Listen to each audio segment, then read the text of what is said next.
আসু তারা সেই স্বভাব থেকে পাল্টায়নি। আমি বলছি এখান থেকে শুধরে যাও, না হলে মাটি এত নিচে নিয়ে যাবো যে কোথায় বাপ কোথায় মা খুঁজে পাবে না। আমি সবার চেহারার দিকে দেখি, ইমোশনাল লোক, ভালো মানুষ, কষ্ট করেছে, কমিউনিস্ট লুণ্ঠন করেছে। কংগ্রেস তো বলে লাভ নেই, তাদের এদের কোনো নির্লজ্জের মতো লজ্জা নেই। আর রাজবাবু বলছিল, কি বলছে ও একটা কি দেখো এর খেলা আসেনি। 2000 রাজবাবু রতনলাল নাথের জিজ্ঞাসা করেন 2019-এ যখন রেজাল্ট পাইছে, রতননাথ আমার কাছে আইসে, সত্য করে আপনি জানেন না দিনে বিপ্লব দেখলে চিন্তা করবো, বলছে এই তো চরিত্র বিচার হয়েছে, বাবুর আমি কিছু করেন না, শুনছে বাড়ি করলে আপনি অনুকূল পরিচালনা দিবেন, তারা বলে ঘুরে আনবেন, বাড়ির না ছেড়ে দেন, ছেড়ে দেন, ছেড়ে দেন, কিছু করতো না।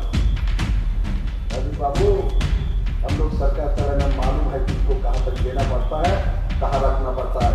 আমি সাবধান করে বলছি, এই ভাওতাবাজি ত্রিপুরাতে চলবে না, সিধা হয়ে যাও, না হলে এমন সিধা করবে তোমাদের তার দিয়ে চল করার মতো কন্ডিশন থাকবে না। এই ভাওতাবাজি ত্রিপুরাতে নরেন্দ্র মোদীর নেতৃত্বে সরকার রয়েছে, আর মানিক শাহ নেতৃত্বে ত্রিপুরাতে ভারতীয় জনতা পার্টির সরকার মাত্র 1 বছর হয়েছে, আরো 4 বছর আছে। এই পাওয়ারের ভাওতাবাজি আমরা দেই না, কাউকে ধমকি দেই না, আমরা ধমকি দিয়ে রাজনীতি করি না, আমরা ভালোবাসার মাধ্যমে রাজনীতি করি, আমরা ইজ্জতের মাধ্যমে রাজনীতি করি। ত্রিপুরার মানুষকে তারা লুণ্ঠন করেছে, ধমকি দিয়েছে, আসু তারা সেই স্বভাব থেকে পাল্টায়নি। আমি বলছি এখান থেকে শুধরে যাও, না হলে মাটির এত নিচে নিয়ে যাবো যে কোথায় বাপ কোথায় মা খুঁজে পাবে না।